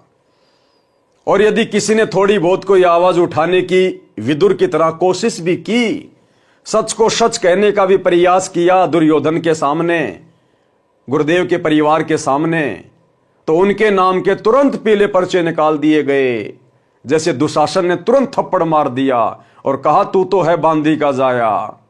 तो वर्तमान में अगर कोई सच का साथ देने का प्रयास भी करता है, थोड़ी बहुत कोई हिम्मत भी करता है, तो तुरंत उसके नाम के पीले पर्चे निकाल दिए जाते हैं, गुरुद्रोही घोषित कर दिया जाता है। तो सेम टू सेम महाभारत वाली स्टोरी वर्तमान में सतसेवक और शतलोक आश्रम मैनेजमेंट हरियाणा के बीच में घटित हो रही है। भाई, सत्य की जीत वहां हुई थी और सत्य की जीत यहां भी होगी। विदुर कहे ये बंधु थारा, एक कुल एक परिवारा। विदुर के मुख पर लग्या थपेड़ा, तू तो है पांडवों का चेहरा, तू तो है बांदी का जाया, विषम द्रोण कर्ण मुस्काया। अर्थात विदुर जी ने कहा कि हे दुर्योधन, आप अपनी बेइज्जती आप ही कर रहे हो। पांडव आपके चचेरे भाई हैं, आपकी और इनकी इज्जत एक है, एक कुल है, एक परिवार है, ऐसा गलत कर्म ना करो। दुर्योधन ने कहा कि हे दुशासन, विदुर को थप्पड़ मार, यह सदा से पांडवों का पक्ष लेता है। दुशासन ने अपने चाचा विदुर के मुख पर थप्पड़ मारा और बोला कि तू तो पांडवों का चेला है, उनका गुलाम है, तू तो बांदी यानी नौकरानी से जन्मा है। ठीक इसी प्रकार कोई भी भगत भाई बहन इन आश्रमों में या कोऑर्डिनेटरों से या गुरुदेव के बेटा बेटी भाई बंधु रिश्तेदारों से साथ संगति के वीडियो देखकर या वैसे भी जो कुकर्म ये कर रहे हैं, ज्ञान विरुद्ध कर्म जो कर रहे हैं, अगर कोई भगत भाई बहन इनको सही मार्ग पर चलने की शिक्षा देता है, इनको इनके अवगुणों से परिचित करवाता है, तो ये भी तुरंत आदेश दे देते हैं, तुरंत कह देते हैं, लगता है तू गुरुद्रोही के वीडियो देखता है, लगता है तू पवन दास के संपर्क में है, तू तो पवन दास की भाषा बोल रहा है। और तुरंत जैसे दुर्योधन ने दुशासन को आदेश दिया कि मार थप्पड़, तुरंत ये लोग उसके नाम के पीले पर्चे निकलवा देते हैं कि आश्रम से नो एंट्री। तू तो उनका गुलाम है, तू तो बांदी यानी नौकरानी से जन्मा है, इसलिए तेरे छतरी वाले विचार नहीं है। दुशासन से यह बात सुनकर दादा भीष्म, गुरु द्रोणाचार्य तथा कर्ण मुस्कुराए। विदुर जी सभा छोड़कर चला गया, वह अत्याचार तथा नंगापन नहीं देख पाया और अंत में उसकी जान बची। अंत में परमात्मा ने विदुर को बचाया, परमात्मा ने विदुर में प्रेरणा करके तीर्थों की यात्रा पे भेज दिया, महाभारत के युद्ध के बाद में आया। एक सच्चे पंचायती का कर्तव्य बनता है कि वह सभा में सत्य का पक्ष ले। यदि कोई नहीं मानता है तो सभा छोड़कर चला जाए। लेकिन भाई सतलोक आश्रम मैनेजमेंट हरियाणा की सभा लोग नहीं छोड़ रहे, बिल्कुल अधर्म के पाड़े में हैं, झूठ के पाड़े में बैठे हैं। क्यों नहीं छोड़ पा रहे ये कोऑर्डिनेटर? क्यों? क्योंकि सतलोक आश्रम मैनेजमेंट हरियाणा का मलिन अन्न खाकर इनकी बुद्धि भ्रष्ट हो चुकी है। सच क्या है, झूठ क्या है, इनको सब पता है। मुझ पवन दास के वीडियो सबसे पहले यदि कोई देखता है तो कोऑर्डिनेटर, गुरुजी का परिवार। उसके बावजूद भी ये लोग जानबूझकर सांची तजकर बैठे हैं। अंत में क्या होगा इनके साथ में? विदुर जी ने कर्तव्य पूरा किया। जब द्रौपदी ने देखा कि मैं जिनको अपना संरक्षक मानती थी, जिन बड़े बुजुर्गों पर विश्वास करती थी कि ये कभी अबला को नंगा नहीं होने देंगे, ये मेरी भूल थी। अपना तो परमात्मा है। कौन है? परमात्मा। ठीक इसी प्रकार भाई और बहनों, हमने भी शिक्षा लेनी है। सतगुरुदेव भगवान के अलावा, इस परमात्मा के अलावा हम आत्माओं का कोई भी संरक्षक नहीं है, हमारा कोई भी रक्षक नहीं है। गुरुदेव भगवान हमें बार बार कहते हैं कि बच्चों, इस मार्ग में आने के बाद आपने हर प्रकार से अपने गुरुजी के प्रति समर्पित रहना होगा। आपने किसी से कोई उम्मीद नहीं करनी, कोई आशा नहीं करनी। अगर उंगली के चोट भी लग जाए तो भी अपने गुरुजी पर आश्रित रहना है। भले ही उसका माध्यम कोई डॉक्टर बने, कोई जो है मेडिसिन बने, लेकिन आपने अपने गुरुजी से ही अरदास करनी है कि ठीक करेंगे तो मेरे गुरुजी करेंगे। हमने इस कदर समर्पित होना अपने गुरुजी पर। हमारे ऊपर चाहे कैसी भी आपत्ति आओ, कैसी भी परेशानी आओ, कैसी भी समस्या हो, हमने अपने रिश्तेदारों से, यार दोस्तों से, हमने किसी से मदद की कोई इच्छा करनी नहीं है, कोई उम्मीद लगानी नहीं है। हम पतिव्रता पद की भक्ति कर रहे हैं और एक पतिव्रता औरत हर मुसीबत में केवल अपने पति का सहारा तकती है, किसी अन्य का नहीं। तो भले हमारे साथ में कुछ भी बीते, कुछ भी हो, कितनी बड़ी हानि होती दिखाई दे, परमात्मा कहते हैं विश्वास रखना अपने गुरुदेव भगवान पर। वो आपत्ति ऐसे टल जाएगी जैसे हवा चलने से बादल दूर दूर भाग जाते हैं। तो भाई और बहनों, हमने इस कथा से शिक्षा लेनी है। केवल अपने गुरुजी से हमने और किसी से कोई उम्मीद नहीं लगानी है। जिन बड़े बुजुर्गों पर विश्वास करती थी कि ये कभी अबला को नंगा नहीं होने देंगे, ये मेरी भूल थी। अपना तो परमात्मा है। द्रौपदी श्री कृष्ण को गुरु बनाए हुए थी। आपत्ति में गुरुजी को याद किया जाता है। आपत्ति में किसको याद किया जाता है? गुरुजी को। शिक्षा दे रहे परमात्मा कि आप भक्तों पर यदि कभी कोई आपत्ति आ जाए, पहली बात तो शत भक्ति मर्यादा में रहकर करने वाले भगत भाई बहनों पर आपत्ति परमात्मा आने नहीं देता। और फिर भी यदि कोई आपत्ति आ जाए तो परमात्मा कहते हैं कि वो तुम्हारी परीक्षा होगी। गुरु तुम्हें चेक करेगा कि तुम अपने गुरुजी पर आश्रित होना सीखे या नहीं सीखे। तो आपत्ति के समय गुरुजी को याद किया जाता है। गुरुजी कौन? परमात्मा। गुरु में आध्यात्मिक इंटरनेट लग जाता है, उसके माध्यम से भगत की पुकार परमात्मा के पास जाती है। हमारे तो गुरु भी यही और हमारे तो परमात्मा भी यही। घर की घर में इंटरनेट लगा हुआ है। परमात्मा उस कॉल को धर्मराज के पास डाइवर्ट कर देता है। धर्मराज उस जीवात्मा का पुण्य देखता है, उस पुण्य को परमात्मा के पास तुरंत ईमेल कर देता है। परमात्मा देखता है कि इसके कौन से धर्म कर्म या भक्ति के कारण साधक का संकट निवारण किया जा सकता है। उस आत्मा द्रौपदी के खाते में अंधे महात्मा को दिए गए लीर यानी छोटा सा कपड़े का टुकड़ा, उसके प्रतिफल में सहायता करनी बनती है। उसी समय कबीर परमेश्वर जी सूक्ष्म रूप में द्रौपदी के सिर पर कमल के फूल पर विराजमान हो गए। कौन? कबीर परमेश्वर सतगुरु रामपाल जी भगवान। उस समय श्री कृष्ण जी तो द्वारिका में अपनी पत्नी रुक्मणी के साथ चौपड़ खेल रहे थे। श्री कृष्ण जी चौपड़ पासे डालकर अचानक बोले अनंत, और ऊपर को हाथ उठा लिया आशीर्वाद की मुद्रा में। यह परमात्मा कबीर जी ने रिमोट से बुलवाया था। गुरु के माध्यम से परमात्मा की शक्ति संकट वाले साधक के पास जाती है। पासे डालकर बोलना तो चाहिए था कच्चे 12 या पक्के 18, परंतु बोलने लगे अनंत अनंत। तब रुक्मणी ने श्री कृष्ण जी का हाथ पकड़ा जो आशीर्वाद के लिए उठा हुआ था। पूछा कि ये अनंत किस लिए कहा, मुझे समझाओ। श्री कृष्ण जी की दिव्य दृष्टि परमात्मा ने खोल दी। कहा कि दुशासन ने द्रौपदी को पकड़ रखा है, उसका चीर उतारना चाहता है। हमारी भक्ति 3 लोक में सबसे ऊंची सखल में शिखरी है। हमारे भगत की हार हो गई तो हमारा नाम कौन लेगा? इसी प्रकार भाई और बहनों, धरती पर आज वही परमात्मा प्रकट है और हमारा सौभाग्य, हम डायरेक्ट उनसे जुड़े हुए हैं, हम उनकी शरण में हैं। अरे यदि कोई आपत्ति आती है तो हम जरा अपने गुरु पे विश्वास तो करके देखें एक बार। परमात्मा यही तो चाहते हैं कि बच्चों आने दो आपत्ति, देखते हैं आपत्ति बड़ी है या तुम्हारा गुरु बड़ा है। तुम एक बार विश्वास तो करके देखो अपने गुरु पर, अपने भगवान पर, तेरी आपत्ति का समाधान करता है या नहीं करता है। गुरुदेव भगवान कहते हैं, जय हमरा भक्त पछोड़ी होई तो हमरा नाम ना लेवे कोई। उसका चीर उतारना चाहता है। हमारी भक्ति 3 लोक में सबसे ऊंची यानी सखल में शिखरी है। हमारे भगत की हार हो गई तो हमारा नाम कौन लेवेगा? ये सब कुछ परमात्मा कबीर जी श्री कृष्ण जी से बुलवा रहे थे ताकि परमात्मा में आस्था मानव की बनी रहे। काल चाहता है कि मानव गलत साधना करे, उससे उसको कोई लाभ ना हो, नास्तिक हो जाए।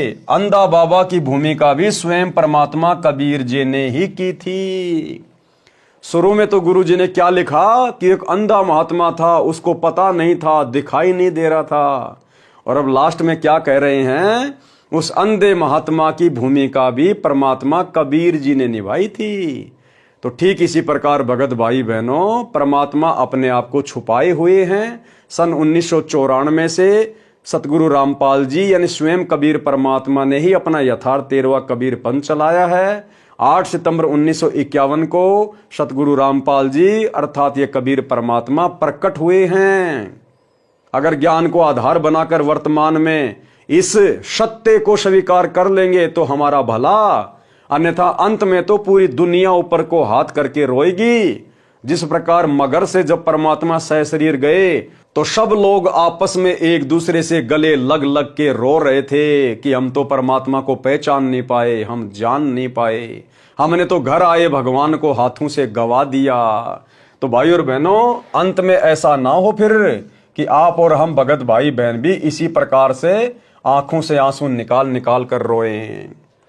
अंधा बाबा की भूमिका भी स्वयं परमात्मा कबीर जी ने ही की थी, जिस कारण से उस साड़ी के कपड़े के टुकड़े का इतना अधिक फल मिला। यदि कबीर परमात्मा द्रौपदी की सहायता न करता तो द्रौपदी नंगी हो जाती। परमात्मा कबीर जी ने परमात्मा में आस्था बनाए रखने के लिए ये अनहोनी करनी थी।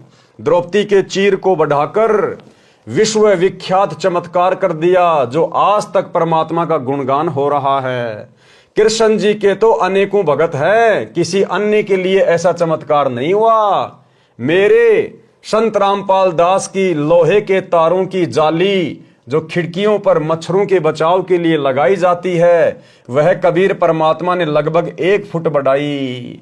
परमेश्वर ने विश्वास दिलाने के लिए स्वयं ही अपने घर की जाली बढ़ाई कि भाई तुम्हारे 3 लोक के भगवानों ने, अगर तुम मानते हो कि द्रौपदी की साड़ी, द्रौपदी का चीर श्री कृष्ण जी ने बढ़ाया था। अब बढ़ाया किसने था वो तो आज आ गया सबके सामने। श्री कृष्ण जी के तो खाली फोकट की महिमा बनी थी भक्ति पर जीवों को लगाए रखने के लिए, बाकी करने धरने वाले तो स्वयं गुरुदेव भगवान ही थे। लेकिन चलो मान के चलते हैं कि द्रौपदी का चीर यानी उसकी साड़ी श्री कृष्ण जी ने बढ़ा दी।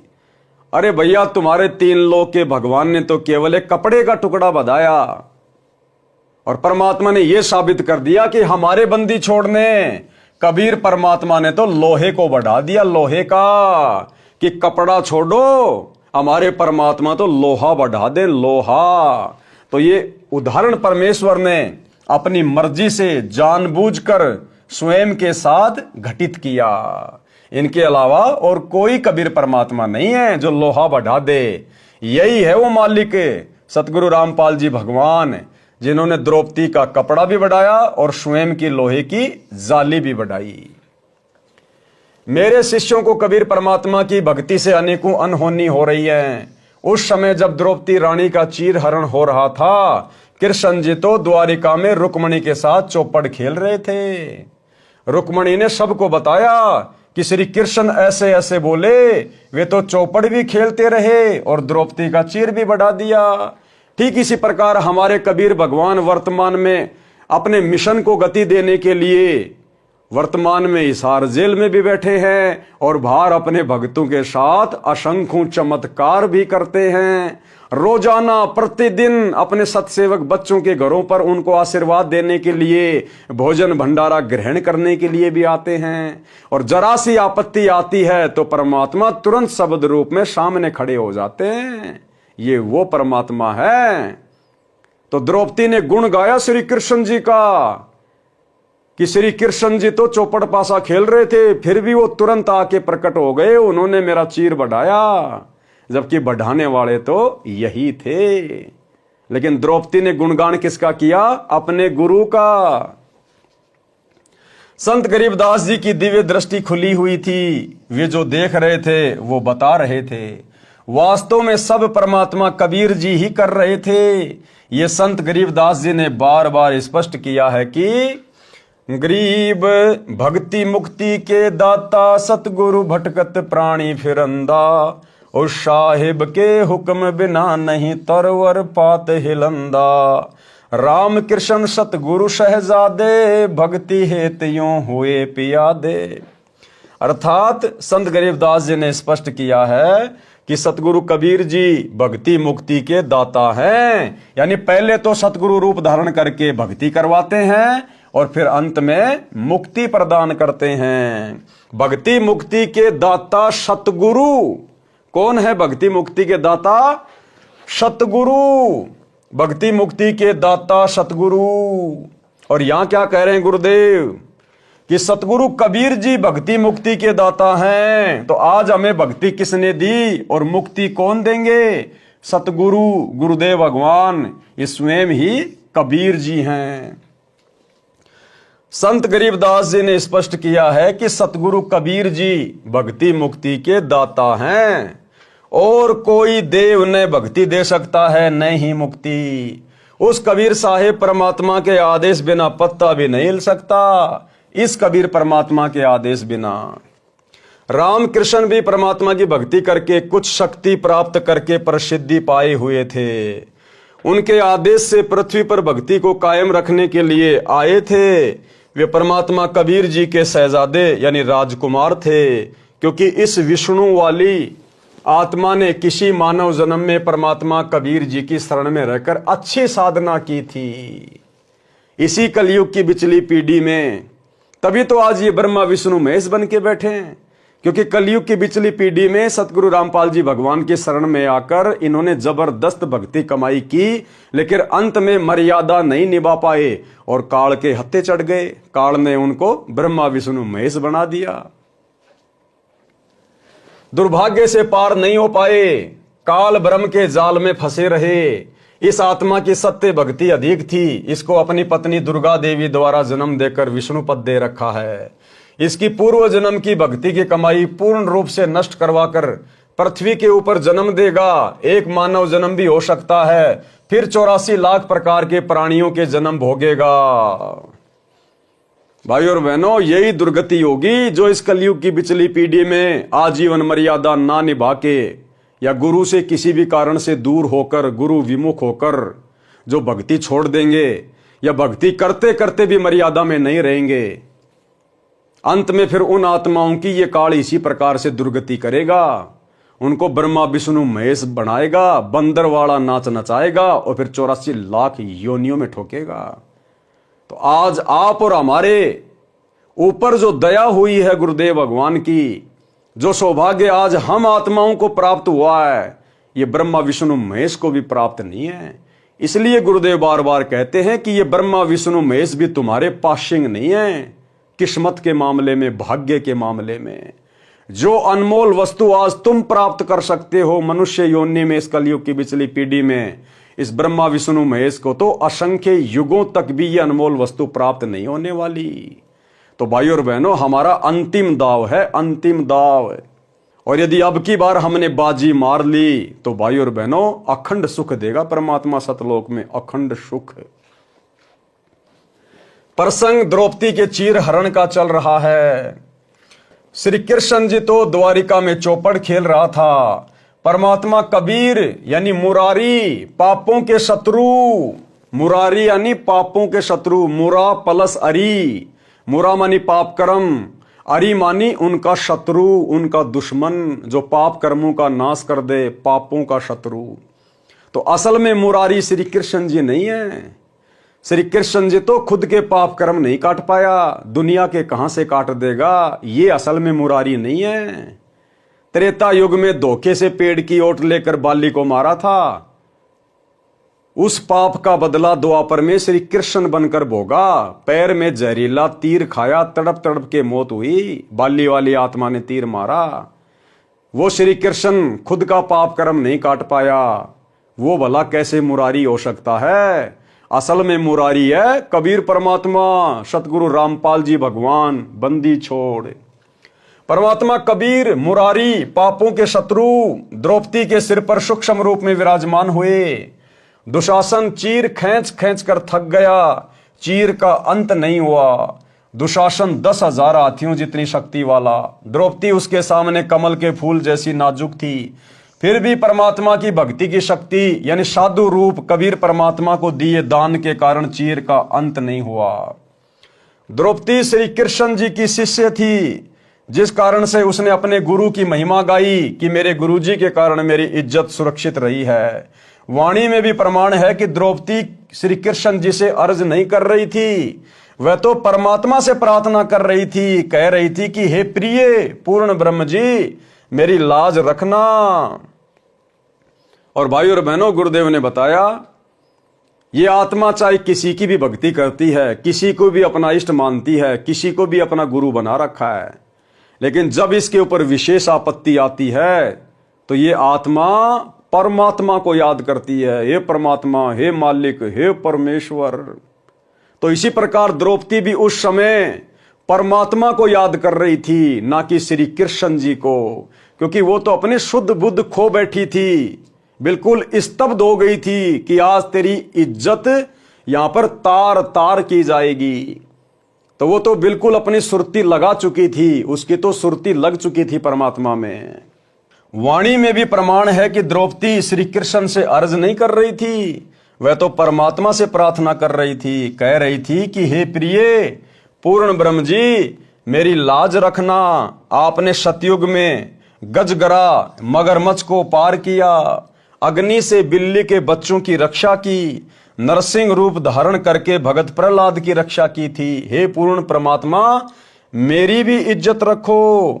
द्रौपदी की लाज परमात्मा कबीर जी ने रखी। किसने? परमात्मा कबीर जी ने। सभा में जिम्मेदार होने के कारण भीष्म, द्रोणाचार्य तथा कर्ण ने अपना कर्तव्य नहीं निभाया, जिस कारण से इन तीनों को महाभारत के युद्ध में दंड मिला, बुरी मौत मरे। भगत मतेरी टटीरी के अंडों की रक्षा की थी, दान का फल द्रौपदी को मिला, परंतु शतनाम सारनाम की दीक्षा बिना पूर्ण मोक्ष नहीं मिलता। पांचों पांडवों के भी पूर्व जन्म के शुभ कर्मों के कारण महाभारत में रक्षा परमात्मा कबीर जी ने ही की, परंतु भक्ति नहीं हुई। पांचों पांडव स्वर्ग गए, फिर नरक में गिरे। युधिष्ठिर ने झूठ बोला था कि अश्वत्थामा मर गया, उसका दंड भी उसे नरक में कुछ समय रहकर भोगना पड़ा।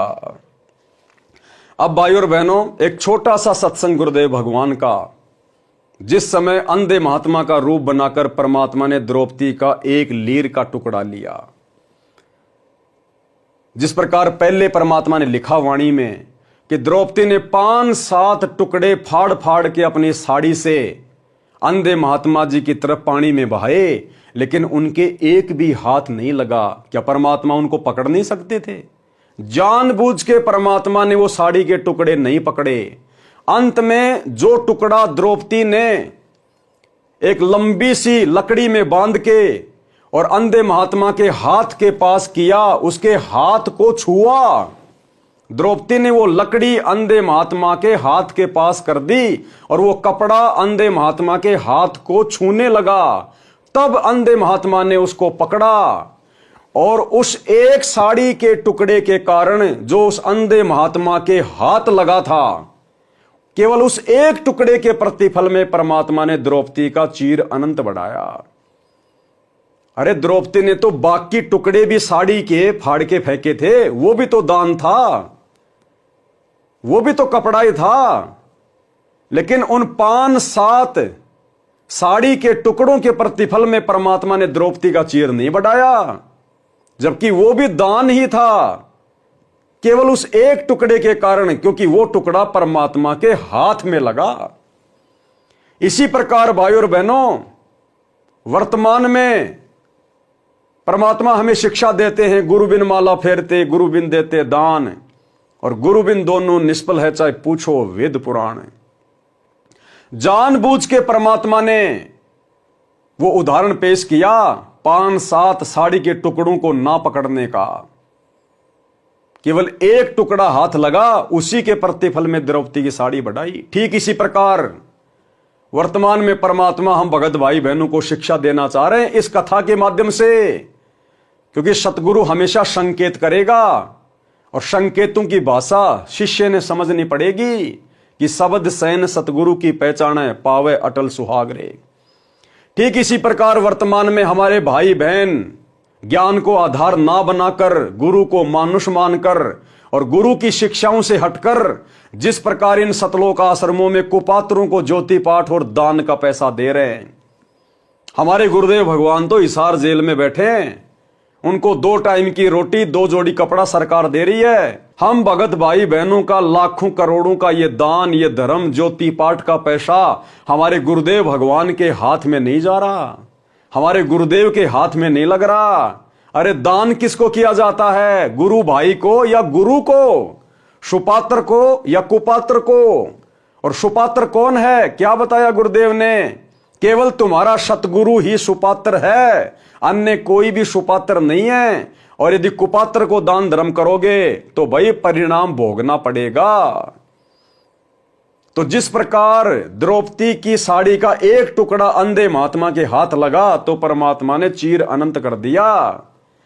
बाकी साड़ी के टुकड़े भी द्रौपदी ने फाड़े थे, लेकिन वो महाराज जी के हाथ नहीं लगे, उसके प्रतिफल में कुछ नहीं दिया। ठीक इसी प्रकार भाई और बहनों, वर्तमान में आप जी आंखें बंद करके जो इन सतलोक आश्रम में दान कर रहे हो, ज्योति पाठ के पैसे दे रहे हो, ये भक्ति है, ये नियम अनुसार चलती है, यहां मनमान आचरण नहीं चलता। बताओ तुम भगत भाई बहनों का कौन सा पैसा आपके गुरुदेव के हाथ में जा रहा है?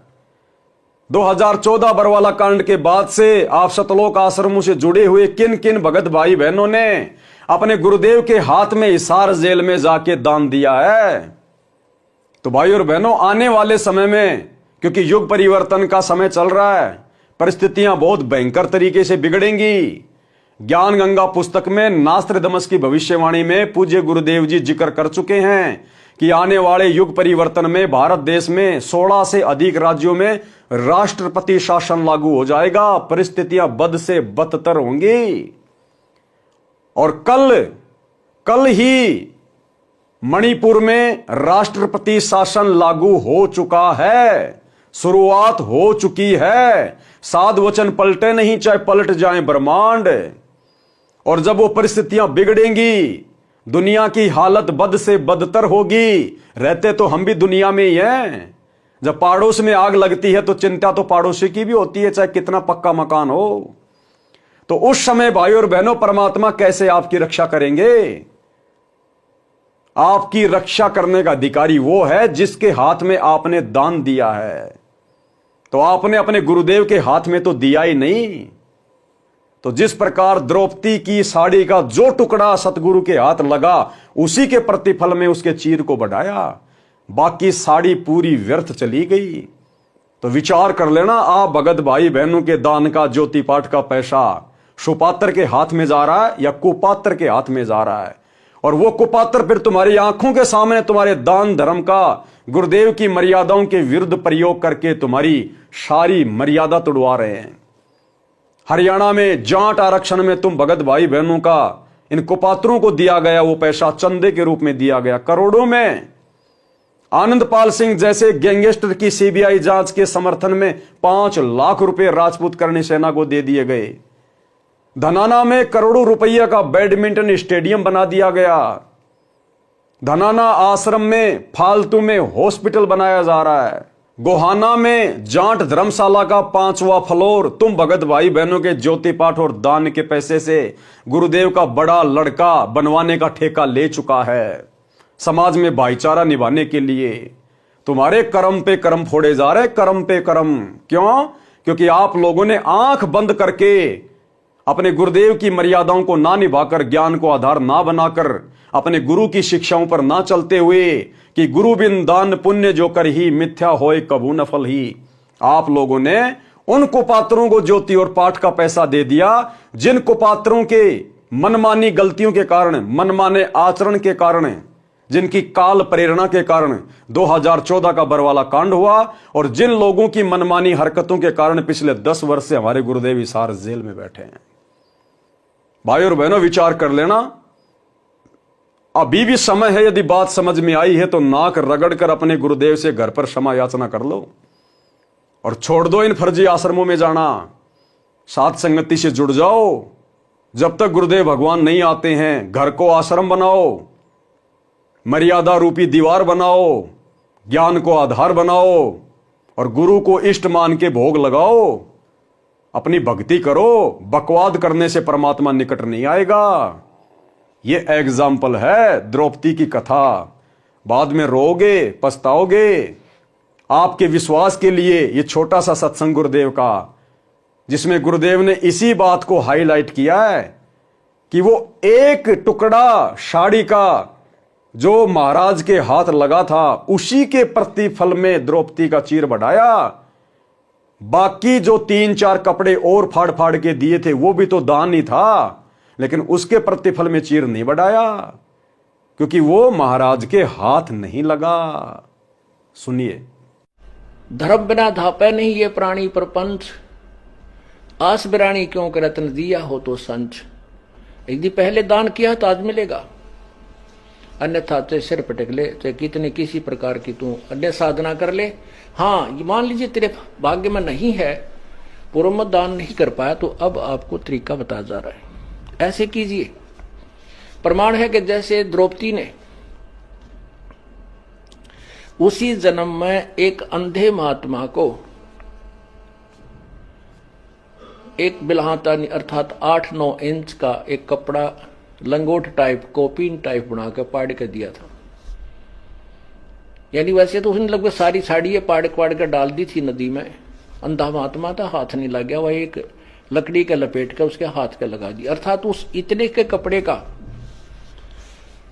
दान का इसी जन्म में भी परमात्मा ने उसको लाभ दे दिया, क्योंकि वो सुपात्र को दान किया गया था। वो परमात्मा कहता है कि जो जन मेरी शरण है ताका हूं मैं दास,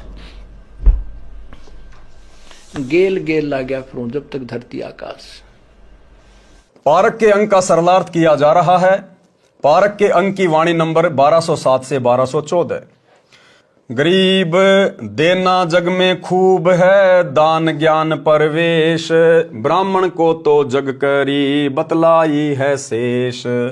गरीब दान ज्ञान ब्रह्मा दिया, सकल सृष्टि के माही, सोम डूम मांगत फिरे जिन कुछ दीन्या नाही।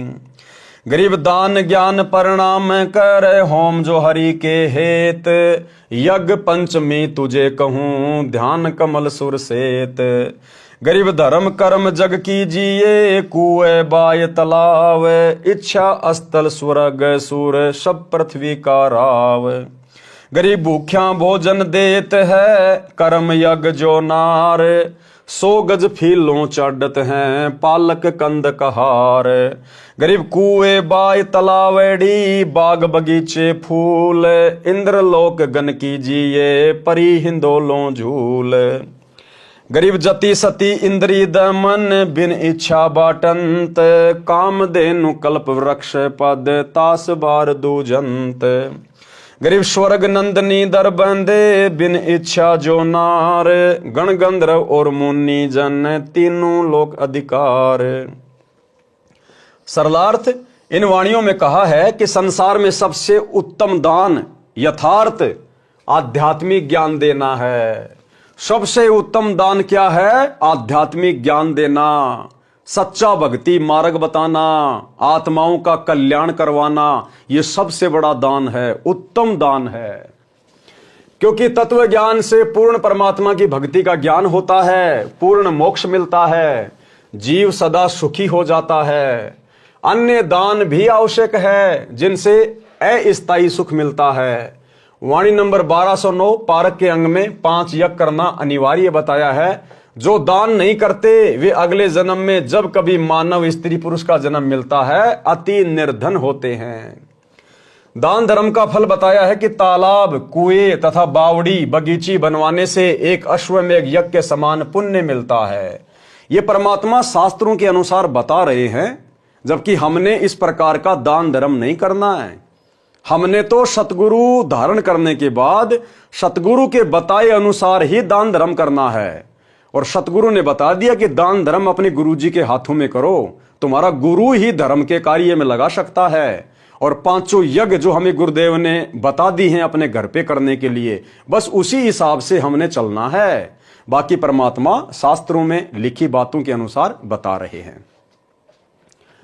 उससे यदि स्वर्ग जाने की इच्छा करे तो स्वर्ग में कुछ समय देवपद मिलता है, फिर अपनी करनी भोगकर पृथ्वी पर पशु पक्षियों के जन्म प्राप्त करता है।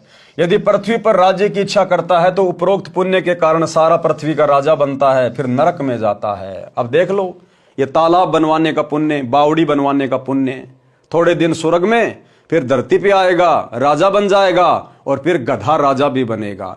तो हमने केवल उतना ही दान पुण्य करना है, उतना ही धर्म कर्म करना है जितना हमारे गुरुदेव ने हमें सत्संगों में आदेशित किया है। अगर अन्य किसी को दान धर्म करोगे तो देख लो भाई, नादान संगत ने आंखें बंद करके सतलोक आश्रम मैनेजमेंट हरियाणा को दान धर्म किया, आज उनके जबरदस्ती कर्म फोड़ दिए गए। स्टेडियम बनाना, राजनीति में पैसा बर्बाद करना, हॉस्पिटल बनाना, आश्रम बना बना के पत्थरों में पैसा बर्बाद करना, गुंडों की सीबीआई जांच 5 लाख रुपए देना, हरियाणा का जाट आरक्षण करोड़ों रुपया देना, गोहाना जाट धर्मशाला बनवाना, गांव वालों के लिए रोडे बनवाना, बसें चलाना, एम्बुलेंस चलाना, आश्रमों में दुनिया भर का पाखंड कर दिया, मिट्टी के बैल बना दिए, कबीर का झोपड़ा बना दिया, लहर तारा तालाब बना दिया, मिट्टी खोद के पहाड़ बना दिया, दुनिया भर का डेकोरेशन, जैसे ब्याह शादी में मैरिज गार्डन सजाए जाते हैं, ऐसे आश्रम सजा दिए जाते हैं, रंगोलियां बनाई जाती हैं। तो भाई और बहनों, यदि कुपात्रों को दान धर्म करेंगे तो फिर इसी प्रकार से काल हमारे कर्म फुड़वाएगा। जो भूखे व्यक्तियों को भोजन खिलाता है, सारी आयु घर आए अतिथि को भोजन देता है, या धर्म भंडारे करके भोजन करवाते हैं, वो अगले जन्म में जब कभी मानव जन्म मिलेगा तब धनी सेठ बनेगा, हाथी व पालकी की सवारी करेगा, परंतु मोक्ष नहीं होगा। कौन? जिनको पूर्ण सतगुरु नहीं मिलता। और जो व्यक्ति दान धर्म करते हैं, ये उनके विषय में बताया जा रहा है। सतगुरु मिलने के बाद तो सतगुरु के अनुसार ही धर्म कर्म करना होता है। कुएं, बाग, तालाब बनवाने से इंद्रलोक में गण की पदवी प्राप्त करता है, परंतु मोक्ष नहीं होता। ये वाणी नंबर 1209 के सरलार्थ में इसी अंग में पहले लिखा है। अन्य दान, ध्रुव भगत की माता जी सुनीति ने पुत्र को जन्म दिया, ये भी दान है। फिर पुत्र को ज्ञान दिया कि परमात्मा राज भी देता है। और क्या कह रहे हैं गुरुदेव, जतन चाहिए राजपाट तो भी धर ले ध्यान हमारा। अगर इस कलयुग की बिचली पीढ़ी में अगर इतना ज्ञान लेने के बाद तेरे को मोक्ष से अधिक अगर राज्य करने की इच्छा है, तो भी परमात्मा कह रहे हैं कि जतन चाहिए राजपाट तो भी धर ले ध्यान हमारा। फिर अगले जन्मों में परमात्मा तुझे चक्रवर्ती राजा बना देगा, लेकिन मोक्ष नहीं होगा, और फिर गधापति भी बनाएगा। तो भाई और बहनों, ये राज्य की प्राप्ति भी परमात्मा की भक्ति से ही होती है। जितने भी बड़े बड़े चक्रवर्ती राजा हुए हैं, या वर्तमान में जो राजा हैं, चाहे अमेरिका का राष्ट्रपति है, चाहे भारत का राष्ट्रपति है, ये आत्माएं किसी न किसी जन्म में सतगुरु की शरण में थी, थोड़ी बहुत भक्ति की, फिर छोड़ छाड़ के भाग गए। इनके मन में वही था, ठाठ बाट करें, धन हो, राज्य करें। अब वर्तमान में ये राजा बन के राज्य कर रहे हैं, और इनके इतने अच्छे संस्कार नहीं है कि अब ये सतगुरु की शरण में आ जाएं। तो भाई और बहनों, यदि हमने दान धर्म किया और यदि मर्यादा तोड़ दी, तो वो दान धर्म फिर हमारे जी का जंजाल बन जाएगा, जी का जंजाल। जब तक हमारी वो भक्ति की पूंजी पूरी तरह से समाप्त नहीं होगी, तब तक हम सतगुरु की शरण में आने योग्य नहीं बनते। इसीलिए तो आज कोई मंत्री है, कोई प्रधानमंत्री है, कोई सरपंच है, ये इनको ज्ञान की बातें अच्छी भी नहीं लगती, अच्छी भी। और जब कोई कहता है कि हमारे गुरुजी परमात्मा है, भक्ति कर लो, तो ये मजाक उड़ाते हैं। तो काल फिर ऐसे आत्मा को बांध लेता है जो परमात्मा की शरण में आने के बाद मर्यादा तोड़ के पार नहीं हो पाता है। ध्रुव भगत की माता जी सुनीति ने पुत्र को जन्म दिया, ये भी दान है। फिर पुत्र को ज्ञान दिया कि परमात्मा राज भी देता है, स्वर्ग भी देता है। भगत प्रहलाद ने माता के उपदेश अनुसार परमात्मा से राज प्राप्ति के लिए साधना की, नारद जी से दीक्षा ली, सफल हुआ। पतिव्रता पत्नी का मिलना दुर्लभ है, जो अन्य पुरुष से प्रेम ना करे उस घर में संकट कम आते हैं। भगत शेख फरीद को परमात्मा के कुएं में दर्शन हुए। क्या कह रहे हैं परमात्मा? पतिव्रता पत्नी का मिलना भी दुर्लभ है, जो अन्य पुरुष से प्रेम ना करे उस घर में संकट थोड़े आते हैं। क्योंकि पतिव्रता औरत कौन होगी? जिसके हृदय में परमात्मा की भक्ति होगी। भले वर्तमान में कोई सतगुरु की शरण में नहीं है, लेकिन फिर भी यदि वो बहन, वो माई, यदि वो पतिव्रता है, इसका मतलब वो कभी न कभी पहले सतगुरु की शरण में थी, जिस कारण से आज उसके अंदर इतने अच्छे सुविचार हैं, उसका हृदय इतना पवित्र है, इतना साफ है। और जहां ऐसी पवित्र माता बहनें निवास करती हैं, वहां परमात्मा आपत्तियां नहीं आने देता। तो पतिव्रता स्त्री का मिलना भी सौभाग्य है। भगत शेख फरीद को परमात्मा के कुएं में दर्शन हुए। तो भाई और बहनों, आज के वीडियो में हम केवल इतना ही लेंगे। कल रात्रि 8 बजे भगत शेख फरीद की जो कथा है, पूज्य गुरुदेव ने अपने कर कमल से लिखी है। इस कथा में आप और हम भगत भाई बहनों के लिए परमात्मा ने क्या शिक्षा छुपाई है, इसके ऊपर हम कल रात्रि 8 बजे जिक्र करेंगे। तब तक गुरुदेव भगवान हम सबको आज्ञा दे, इजाजत दे, आशीर्वाद दे। बंदी छोड़ सतगुरु रामपाल जी भगवान की जय हो। भाई जो वचन पे डट के